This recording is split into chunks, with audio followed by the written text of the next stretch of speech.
There you are. Okay. You must shush, okay? Mama is taking a video of you, ne? You must shush, okay? The president came to visit. Say hello to the people. Say hello. Oh, this one. In any case. Good morning. It is day 16 today, and we have officially tipped the scale and passed the halfway through mark towards the finish line, and I am so excited. Woo! Okay, today I'll be working on this beautiful lemon tree.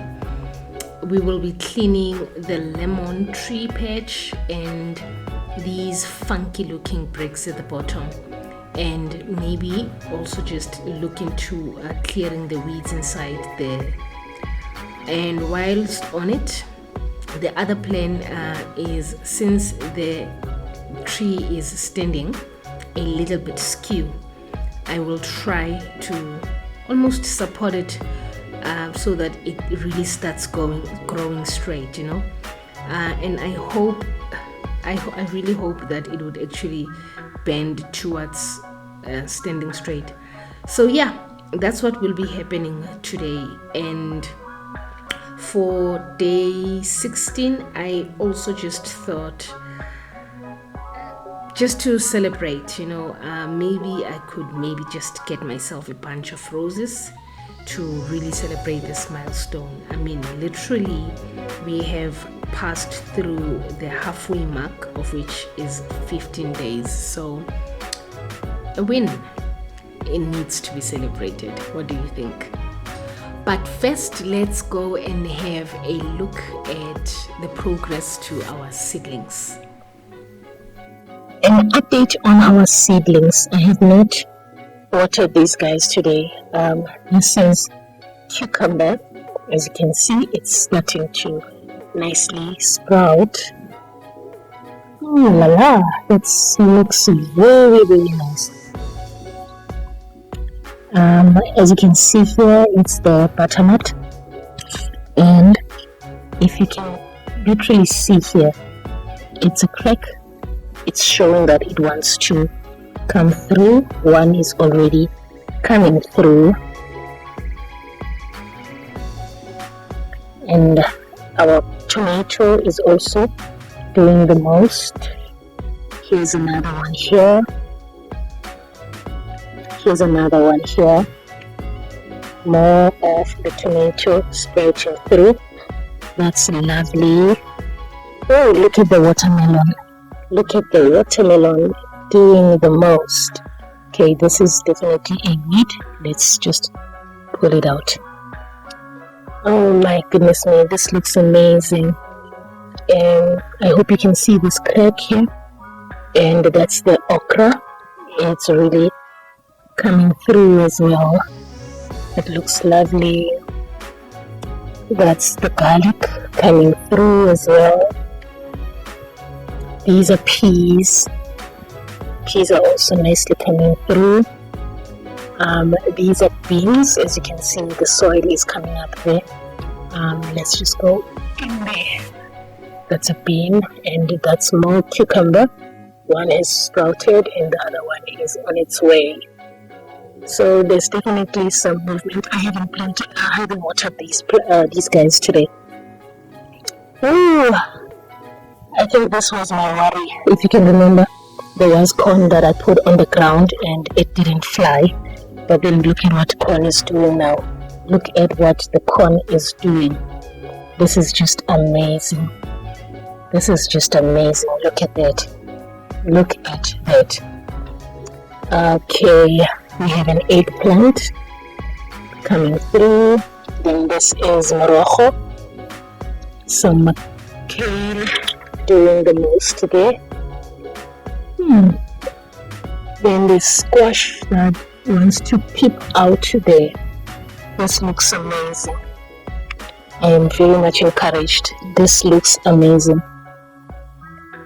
And definitely, if you start seeing these cracks, you just know that these guys are pushing their way through to the surface. It's amazing stuff that is happening here. Wow.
One of the most beautiful lessons the garden teaches is that every plant grows at its own pace.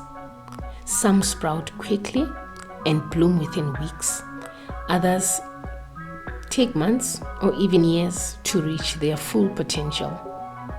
There is no rush. There is no competition. Each plant has its own timeline. In life, we often feel pressured to keep up with others, to meet certain milestones by a certain age, or to achieve success within a specific time frame. But just like in the garden, we all grow at our own pace. Your journey is unique to you, and there's no need to compare it to anyone else's. It is easy to look at someone else's success and feel like you are failing or falling behind. But remember that every person's path is different. Just because your growth is slower, it doesn't mean it's any less significant. Trust that you are exactly where you need to be right now. Focus on your own growth and trust the timing of your own life. Whether you bloom early or late, what matters is that you are growing. Embrace your journey. Be patient with yourself and know that in time you'll reach your full potential, just like the plants in the garden. Grow at your own pace.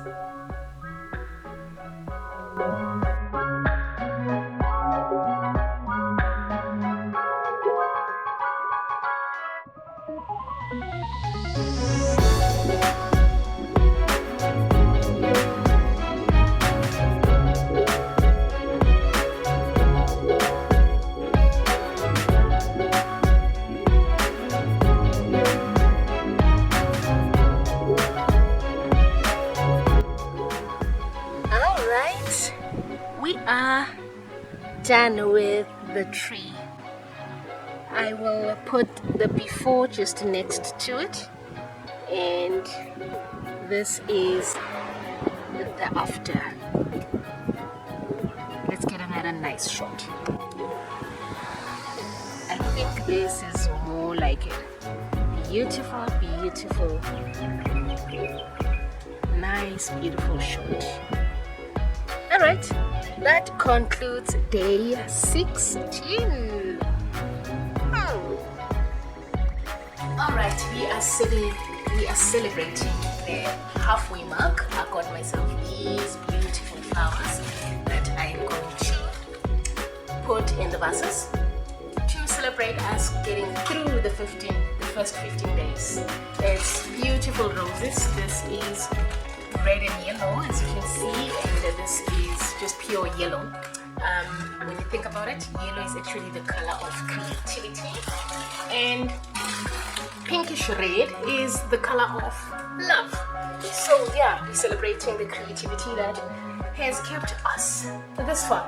So I'm putting these in vases. Possibly I'm going to make one big vase, right? And if there is any that's left, we are going to put it in a small vase. Another fun fact is when you are doing flower arrangements, right? They always look nicer in odd numbers, not even numbers. So if you have 3, 5, 7, 9, 11, 13, like that. Yeah, it is right. Yeah, it's 3, 5, 7, 9. Yes, if you have your flower arrangement done in numbers, in odd numbers. Whew, clearly, the day has gotten the better of me. Yes, in odd numbers, they look fuller and they look nicer. And also with interior designing as well. What I know is when you are arranging like your vases in a space or anything that you're decorating the space with, it looks almost pleasing to the eye if it's in multiples of 3, 5, 7, 9 and so forth. So this is another trick when you want for your flowers to last longer than the normal almost a week in your vases is just make sure that you don't put a lot of water. The water needs just to be just enough for the stem to just be in the water, right? And add sugar. Add sugar to your water. What happens is the sugar actually is the one that traps the sliminess that you normally find inside your water that makes the water murky. Alright, so not too much because sugar loves yeast, right? So that stuff is more like yeast that is coming through. So ideally, if you have your sugar and water, it will keep your plants longer in your vases. Then if you see that the water is turning murky or milky like, you can just clean the stems, wash the water and refill with sugar water again. And another thing is when you are cutting off the stems to your flowers, you see how they normally cut them at the shops. Let me see. You see how they normally cut them in the shops? They cut them straight. What you'd want to do, you want to cut them at an angle. Why are you cutting them at an angle? So that you allow for oxygen to go through into the plants. Because if it's straight like this and it's sitting at the bottom of your vase, there isn't enough airflow. But then if it's skew, then it allows for the airflow to go in and the stems last a little bit longer in your vases. And then when you're changing your water and you see that your plants are still awesome in the space, you change the vase, then you would snip again, just a little bit. Alright, so we are celebrating the halfway mark of this 30-day challenge. It has honestly been a challenge. I'm just so glad that I am now finally at the last day to the challenge, you know. So we are happy. About that. Oh, there we are. This is lovely. Let's see this, guys. Okay. Alrighty, they're not. Let's see if I can bring my vase closer here and maybe just turn my camera a little bit so that I give you a nice range. There we are. Okay, so it's 1, 2, 3, 4, 5, 6, 7, 8, 9, 10. So definitely I might use 7 or 9 from these in this vase. And then these are just your leaves to actually make the plant look fuller. Okay, so this is what I was saying. You want to almost cut it diagonally at an angle, just like that. Do you see that? It is not straight, so that when it sits, it allows for. Alright, okay. My camera was out of focus, so that when it sits in a vase, it actually sits on this tip that then allows for airflow in here.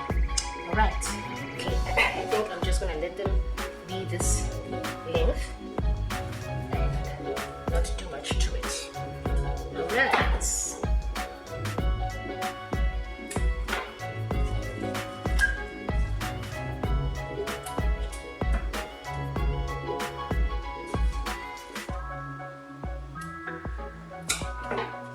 So there's 3 in there. Can you see that? Yes, there we are. So already with the 3, you can see it almost like hugs the jug nicely. So I would like to just put these ones in. I think these ones I can just make one cut with all of them. Nice.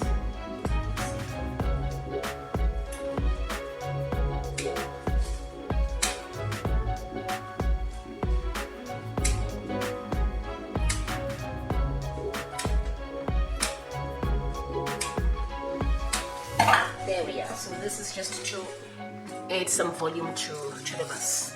We just add volume to the bus. So there's 3 already.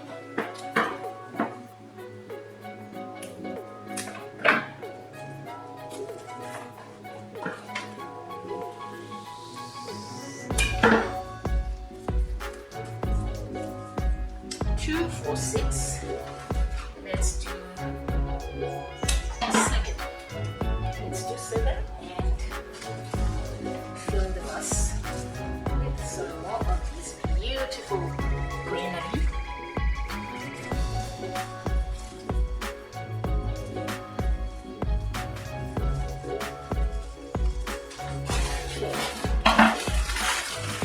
I want to switch it up a little bit. Actually, it looks like I might actually end up with 3 buses instead of 2. How awesome is that?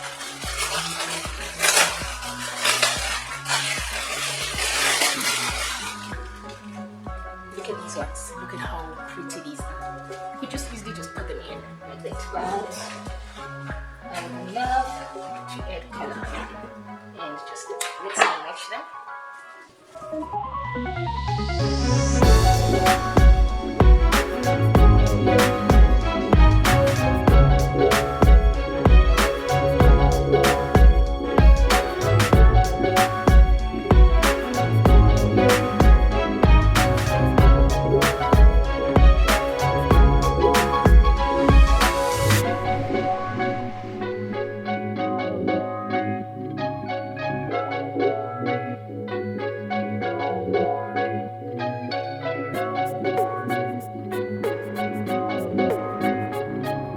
Alright, I had to get another vase,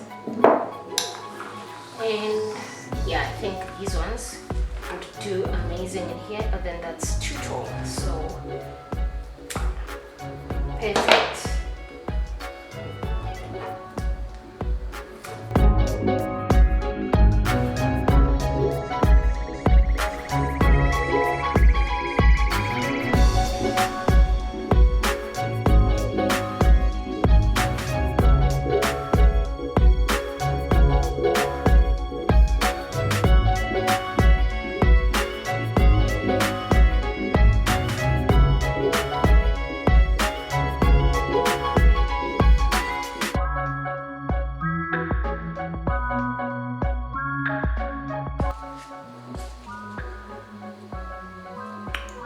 That's more like it. Ooh la la. And this one. Okay, let me find space around the house where I can place these guys. And I have these 2 left. Okay.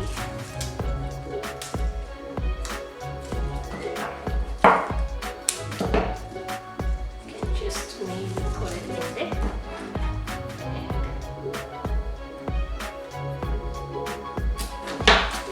This one in the big bus, and voila, there we are.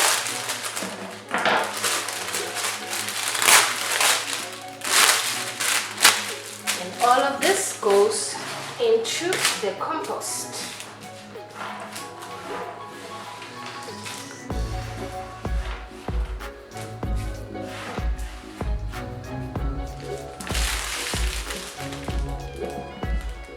And here is our babies Let me take a nice snapshot for my community post.